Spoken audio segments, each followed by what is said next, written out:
দেখাই, চলো দেখো। প্রথমে জানাই বন্ধুদের শারদীয়ার শুভেচ্ছা।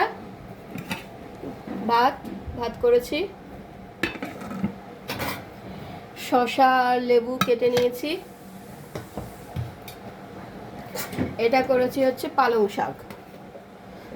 শাক করেছি, দু জায়গায় পালং শাক ভাগ করে নিয়েছি পালং শাক। আর এই করেছি হচ্ছে মাংস, মুরগির মাংস কষা করে করেছি আজকে, মুরগির মাংস।